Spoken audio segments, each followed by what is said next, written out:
Hello everyone, welcome to Somesh Diary. I am Someranjan Pati. Today I will discuss about the key initiatives of Ministry of Power. In our last 2-3 podcast episodes, we are discussing about edge of doing business. Providing electricity to a business house is one parameter in that. Thus, electricity acts as a enabler for new business. Not only that, it also acts as a enabler for welfare of people. It also helps in human development. I have discussed these aspects and related policy issue in my blog on Atmanirbhar Bharat Abhiyan 10. Please refer to the article for more understanding. So this is the article, you can see, this is the question, and this is importance of power sector in economy, then problems in power sector, then COVID-19 and the power sector, what are the repercussions, then the government policy and some of the highlights I have mentioned here. Now come to national electricity policy. There are three aspects in electricity. Electricity are generated at a point, then they are transmitted and finally distributed to the customers. To facilitate energy transmission, electricity trading is done. Thus, trading needs to be regulated. Similarly, there should be a tariff policy for smooth distribution. And to regulate all these aspects, there is need of a regulator. Electricity Regulatory Commission at two levels, one at central level, another at state level. They regulate these aspects. The authority is established under Electricity Act 2003. Then power is generated by some companies like NTPC. They are transmitted and finally they are distributed to the consumer by distribution company known as DISCOMs. They purchase power and sell power to the consumers. However, underpricing of tariff and high technical and commercial losses, the fiscal health of DISCOM companies are deteriorating over the time. In addition to this, there is a growing desire to adopt renewable energy to promote sustainable development principles.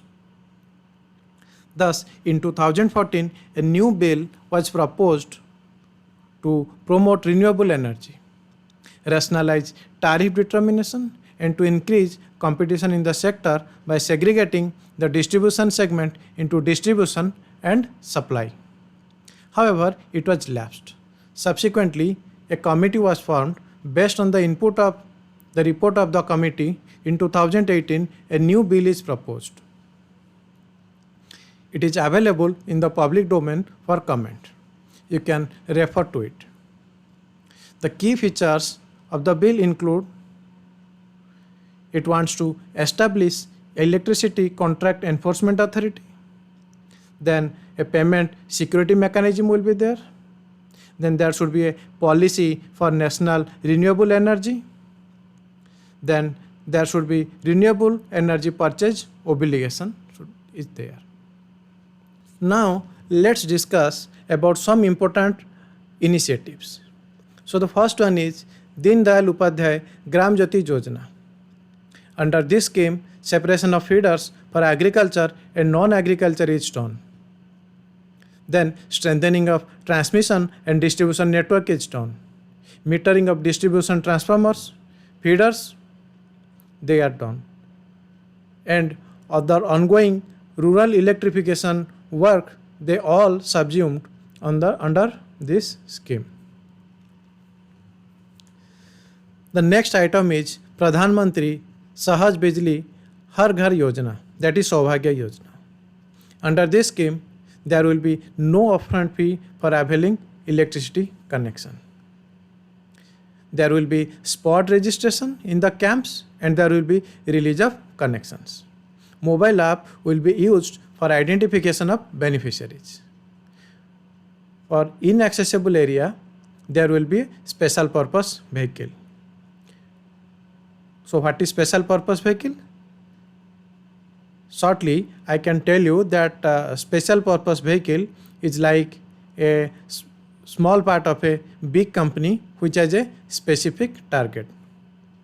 And there are some incentives available to the special purpose vehicle. Then there will be real-time monitoring of the progress. All states and union territories have signed 24/7 power for all roadmap document with the Government of India. They have a target to achieve reliable, affordable and quality power for all household, for industry, commercial business and public need along with agriculture as per the state policy. Then to facilitate state utilities and to ensure quality and reliable 24/7 power, government has approved integrated power development scheme. Under this, underground cabling is done, smart metering facility is there, schemes for enterprise resource planning is there, IT enablement of distribution sector is done. Then we have Ujjwal Discom Assurance Yojana, that is UDAY. It aims at operational improvement. It promotes energy efficiency and conservation and focuses on reduction cost of power generation. One way to increase efficiency is to improve power infrastructure. There is a National Electricity Fund under which projects are financed. Apart from these, there is a National Electricity Fund under which such projects are financed. Apart from this conventional method, there are some modern techniques. For example, advanced metering infrastructure, AMI. Through this, remote metering reading can be done, network problem identification can be done, then load profiling is done, energy audit can be done. AMI is the backbone of smart grid. So what is a smart grid? In a smart grid, two-way communication happens. Thus enable customers to become active participant. Smart grid has self-healing capability. Then there is need of power quality. So what is power quality? Power quality means the voltage should be, the desired voltage should be available. Then there should be reduced fluctuations, spikes, flickering should not be there. And there should be need of infrastructure for charging of electric vehicle. These all are facilitated through National Smart Grid Mission. However, these efforts may fall short. Maybe the best way to improve energy efficiency is by energy conservation. So energy conservation is a way of energy generation. Now let's look at the key initiatives for energy conservation. We have National Mission for Enhanced Energy Efficiency. It aims to strengthen the market for energy efficiency. It spells out 4 initiatives. The first one is Perform, Achieve and Trade Scheme. It promotes trading of energy certificate. Then Market in Transformation for Energy Efficiency. It aims to innovate measures to make products affordable.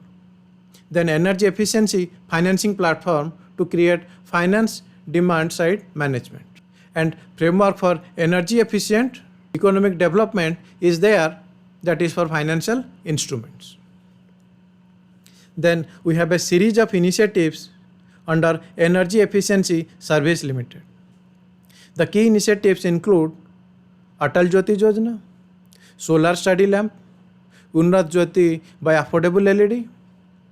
For more understanding, please go through the literature I have provided in my blog. Link is given in the description box below. We also have Energy Conservation Act 2001, under which Bureau of Energy Efficiency was set up.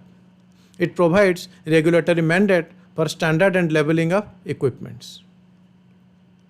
Then to connect renewable energy, we have Green Energy Corridor schemes.